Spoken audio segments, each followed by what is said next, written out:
Thank you very much for your invitation, and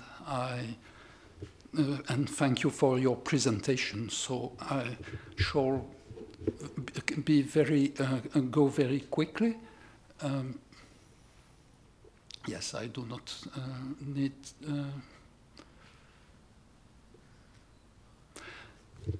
Yes, what I want first to present is the contents to help you to follow the presentation.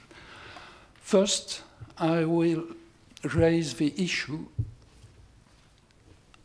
I am not a lawyer. I am not speaking about international law, and is it appropriate? Is it relevant here? The speakers before me have told I do not speak on international law, so it makes it's easier for me. And I want to make 4 sections. One, what are called disadvantaged neighborhoods and what is their urban renewal. Second, what is residents' participation about and what for?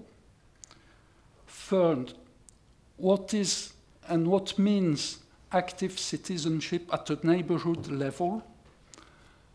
And 4, in urban renewal of disadvantaged neighborhoods, planners have a new role to play as mediators.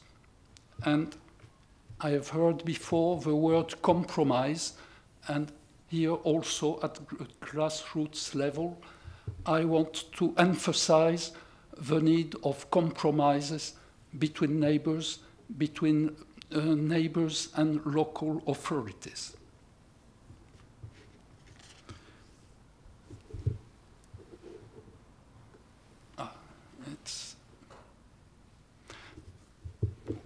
Very quickly, I had a student who has been doing research, field research in West Africa, in Burkina Faso.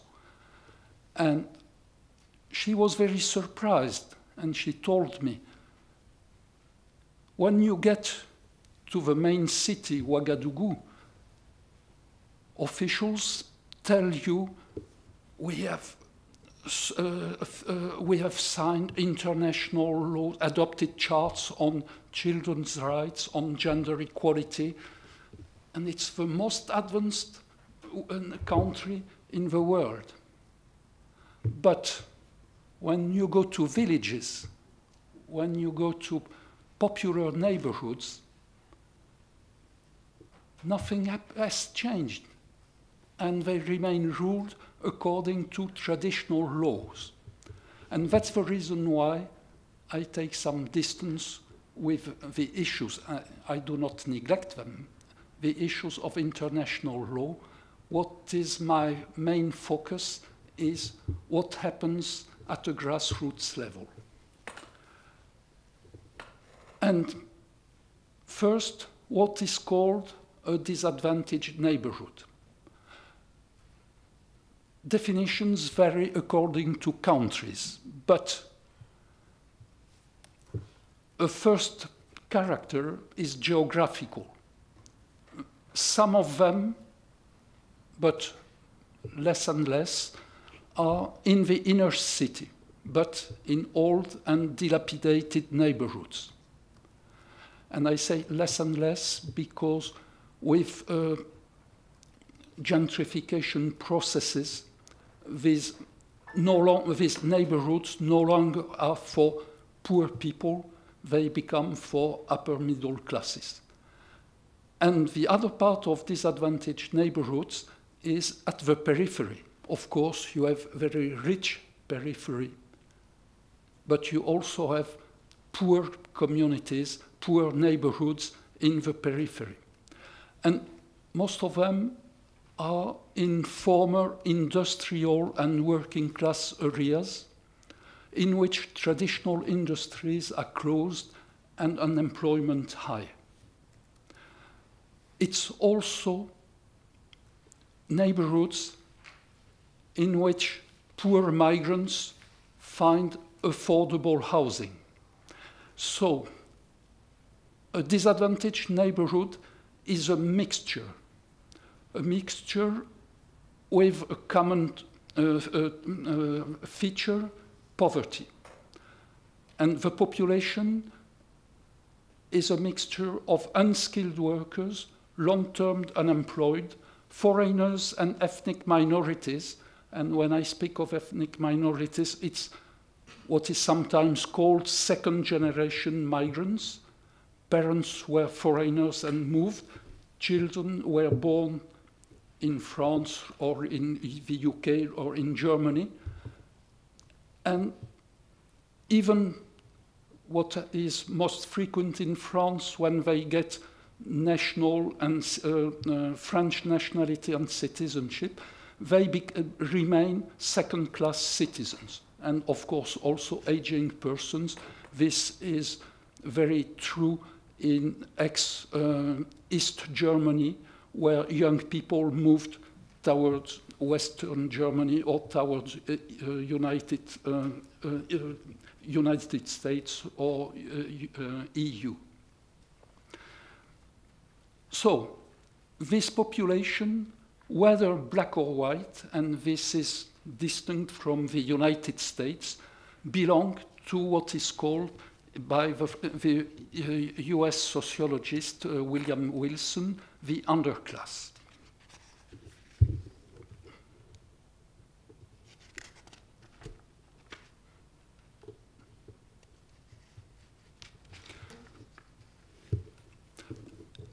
And in these disadvantaged neighborhoods,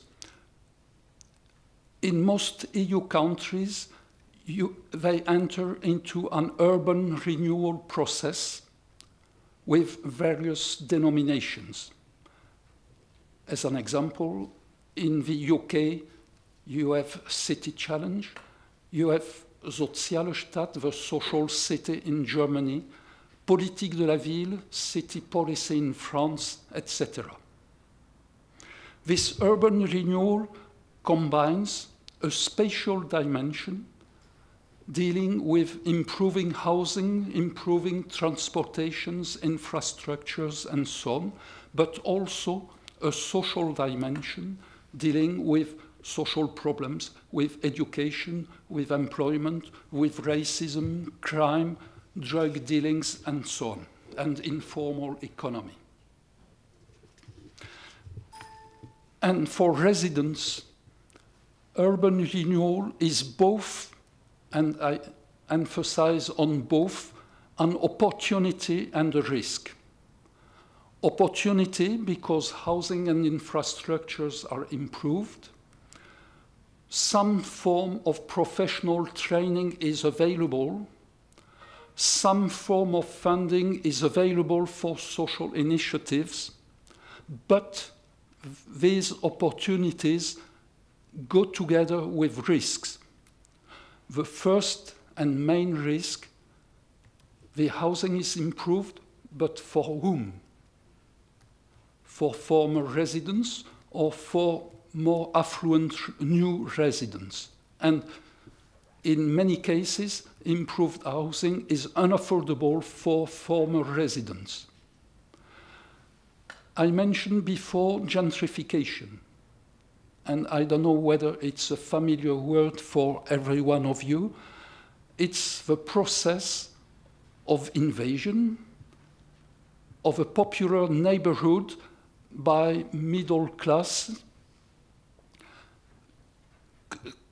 being attracted by the low price with the idea that if they get they can buy a house, they can improve it, it will be available for them, it would be well located in the inner city, and it has a popular architecture, it has a popular culture, it is an interesting neighborhood for this reason. But when you have just a few gentrifiers the neighborhood remain popular. When gentrifiers arrive massively, it becomes too much expensive for poor, and they have to move out. You may find new economic activities, but most of them require skilled professionals, and local unemployed do not get these new jobs. And social initiatives may sometimes have positive effects, but most often they have very little impact on the life of the neighborhood.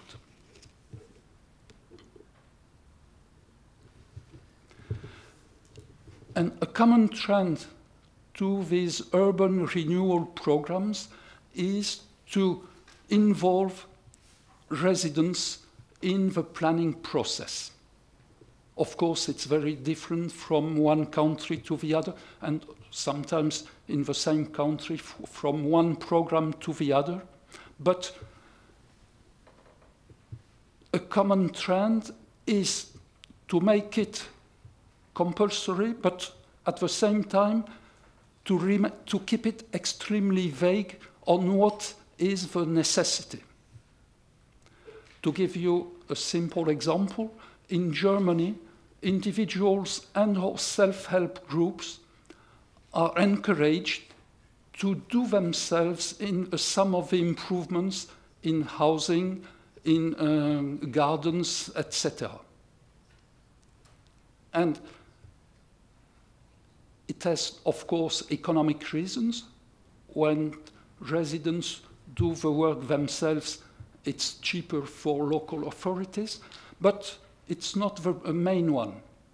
The main one is if residents in a self-help group work together to improve their housing, it creates solidarities, it creates a good type of social relations among neighbors, and this is the priority.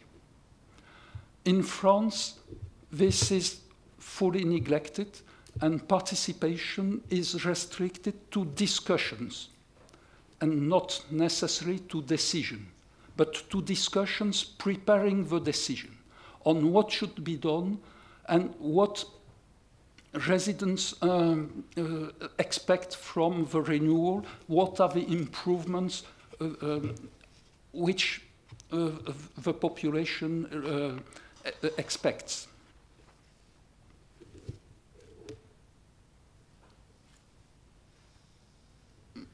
I am going to first.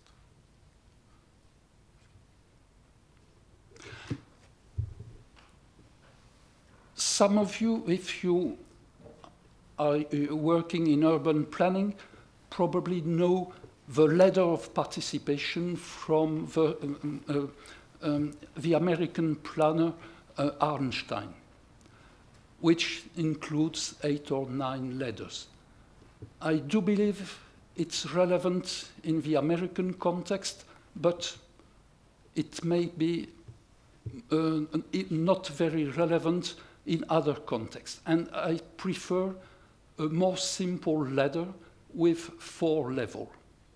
The first one, which is in a way self-evident, it's a preliminary to participation. People must get information. They must learn what is planned in their neighborhood. And the culture of secret has been long rooted in planning professions, and sometimes with good reasons. Because if you announce an important urban project, what happens? Speculations begins. And sometimes the prices rise so high that the project must be given up.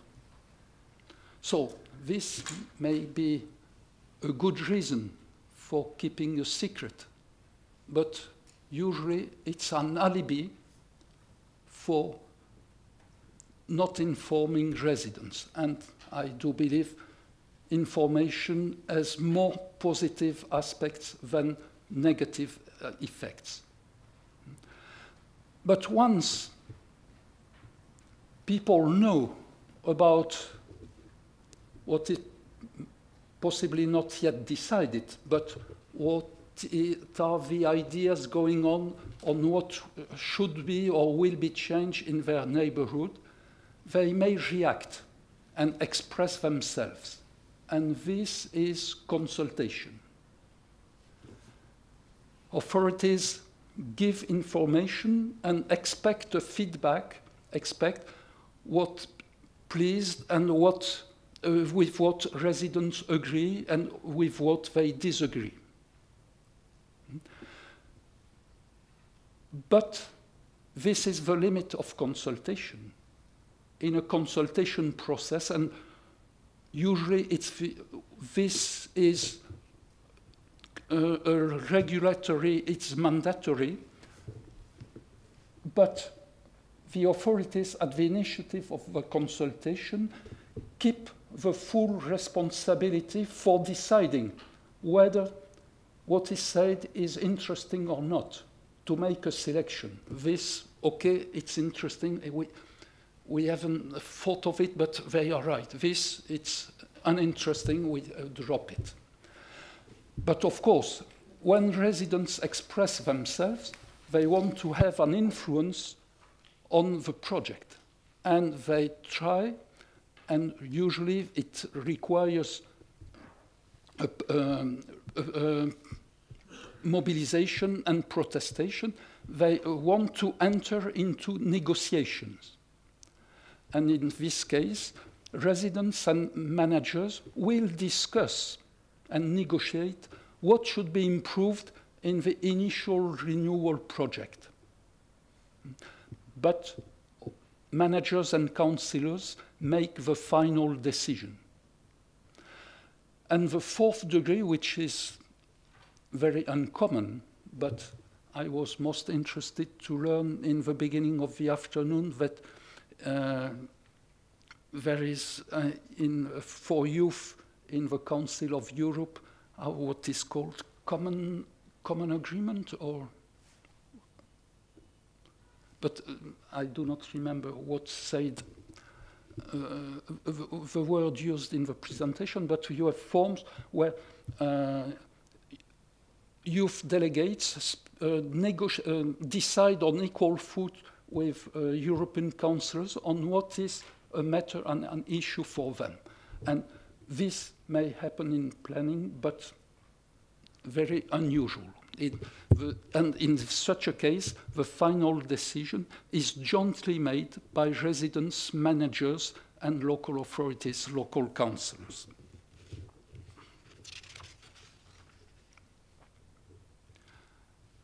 Usually,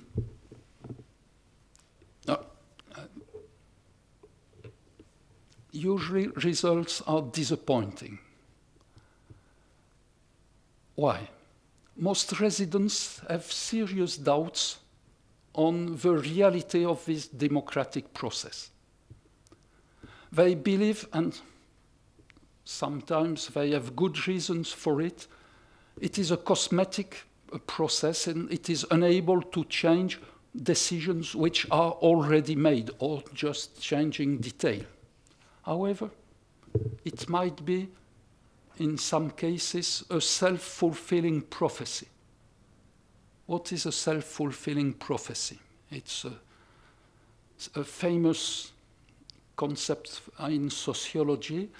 It's when you are unemployed and you go and apply for a job, but you have been rejected 10 or 20 times before. And you go there because the employment office makes you an obligation to go, and you are persuaded it will be unuseful this time also. So you present yourself in such a way that people say, we do not take him. And afterwards, you say, I was right, it was unuseful. this is the self-fulfilling prophecy, but I insist, this is the negative self-fulfilling prophecy. You may have the reverse, the positive self-fulfilling prophecy, when you say, yes, I will get it, and you get it. It's not mechanical. And the paradox of residents' participation is that when it is given by local authority, which invite the population to express themselves, and we will together prepare the future of your neighborhood. I call it granted participation. It is a top-down process, and in most cases, it is not credible and it doesn't work. But when it is a bottom-up approach, it's a reivindication, a claim from people who say, we are the first one, we shall pay for the consequences of it. It's a scandal. We must express ourselves. We must be listened to. It's conflictive, but it becomes productive.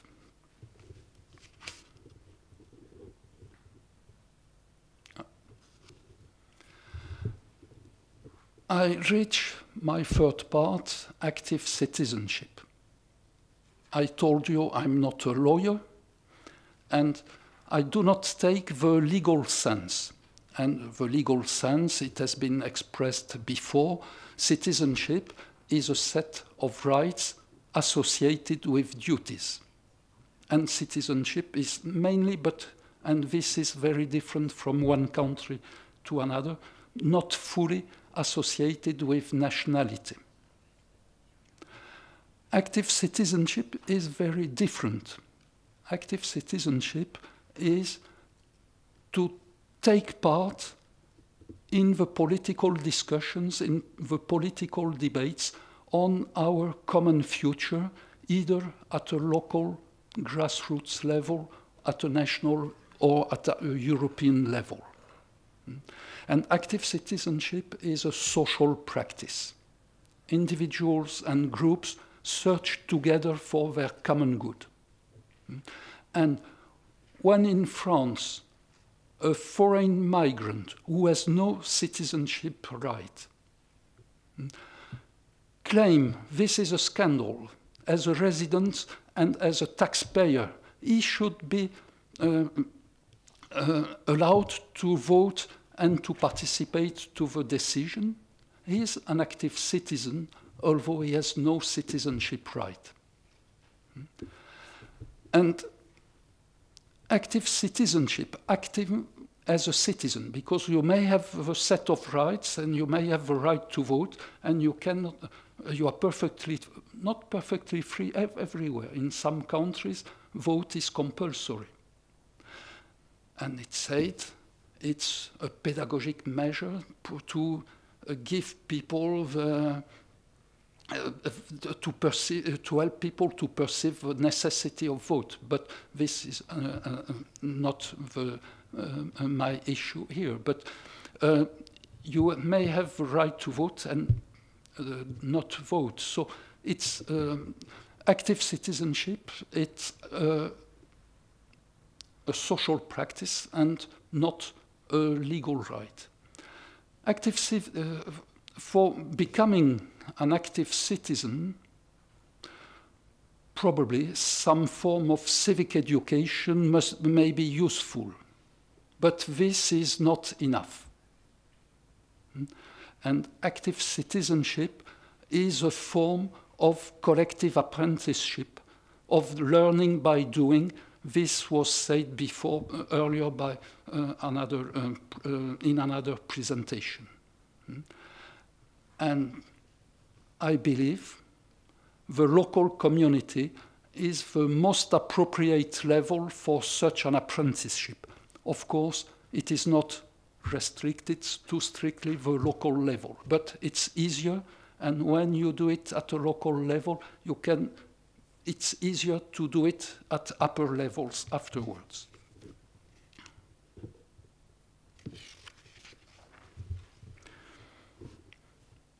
And in my view, and I hope we have time for discussions on it, active citizenship requires what I call 4 collective abilities. And these collective abilities are associated 2 by 2.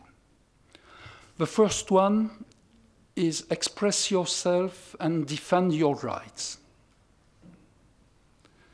It's an ability to speak convincingly in front of an audience, and also ability to write an argument, and it requires a form of social capital. But it has a limitation, and you could tell me, but this is individualistic. Citizenship is the contrary.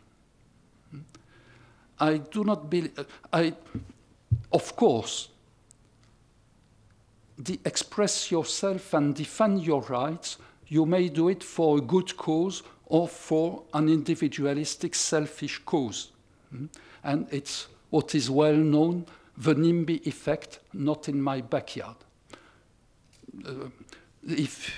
In planning, if there's a new road, I don't mind where this new road will be, but not in front of my house, not in my backyard. After, it's not my problem.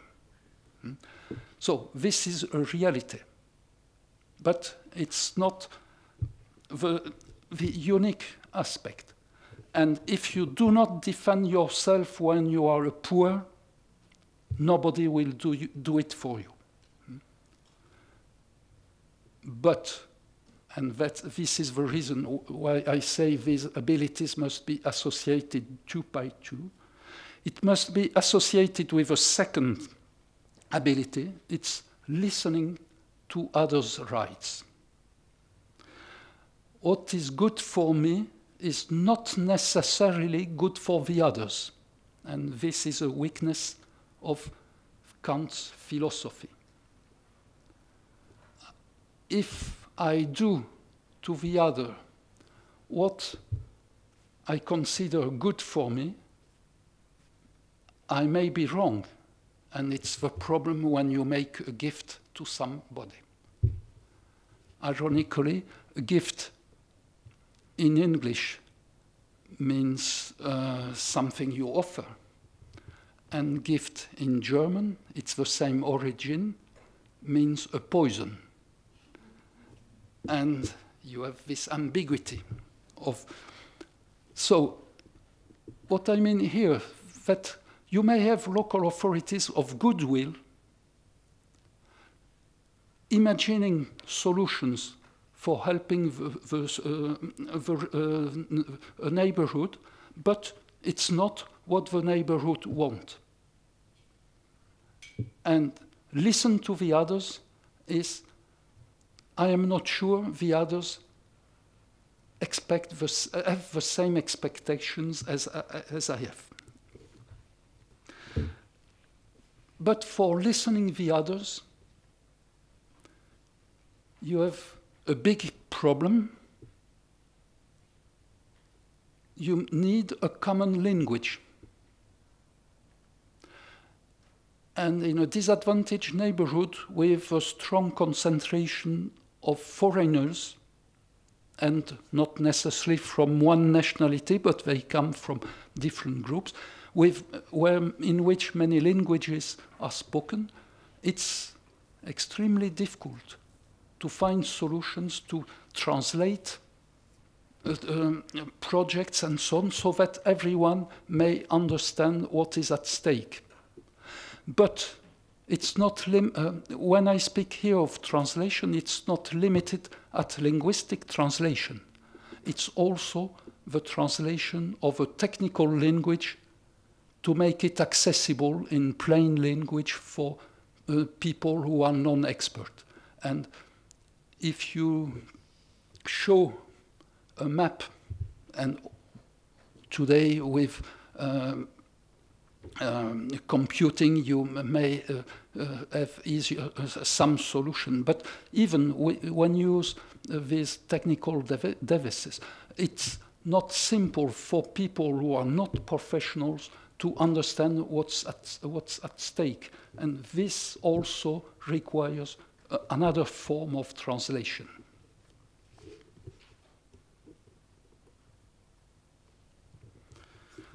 And the second couple of abilities is conciliation and arbitration, and implementation and commitment. If everyone expresses his, her views, and they are very different, how can you do? And usually, you will have people who say the project goes too far, and others who object the project is not going far enough. So, how will you do for making a decision? And this is often an objection from planners. Participation of a population is impossible because it's, everything is paralyzed. People can never get agreed. The first is to try to reduce the opposition, and this is what I call conciliation. Reduce the distance between opposite views. But it is exceptional. You reduce the opposed view to a full agreement, and you reach a consensus. And as reaching a consensus is exceptional, in most situations, you need an arbitration. But arbitration is difficult. Arbitration is avoiding what Tocqueville's in Democracy in America called the tyranny of majority. Because we have a majority, we do not decide alone, and we do not decide according exclusively to our interest.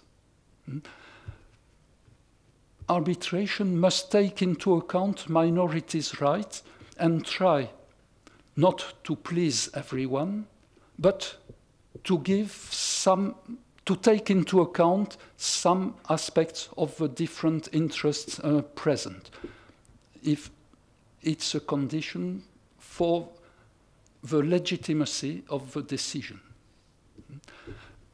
And a second problem, which is most familiar to you, it's not enough to make a decision. I mentioned earlier laws which are adopted but remain unapplied. So you may enact a program, and if it's not implemented, it is useless.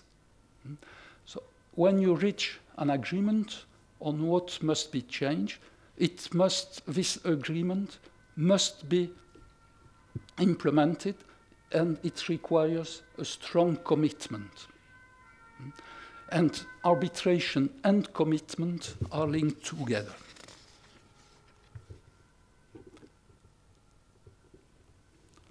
How much time have I? Short, okay. So, quickly, citizen participation requires planners with new abilities. And these two new abilities are be good translators and become mediators. Planners, urban planners, cannot decide alone. They need interdisciplinary expertise with economists, sociologists, etc. And the first issue here is translating between different forms of experts to create a common language. But also, as I already said, they have to be a form of journalists. explaining simply complex issues. And this is much more difficult and time-consuming. And they may also have to become mediators and facilitators of a public debate, mediators between residents and local authorities.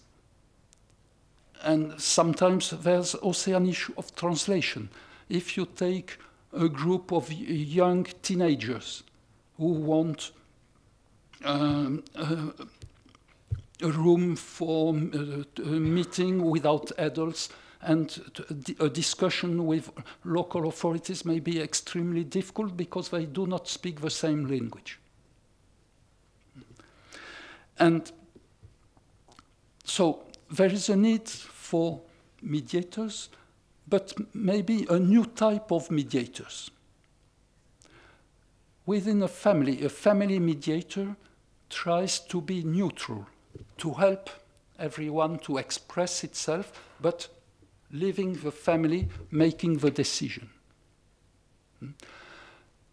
The problem here, when you have social inequalities, when you have people who have difficulties in expressing themselves in public, when others are perfectly used to speak in front of an audience, if a mediator which is neutral do not change inequalities, and changing inequalities, giving more what is sometimes called positive action, giving more to the one who have less, is a form of committed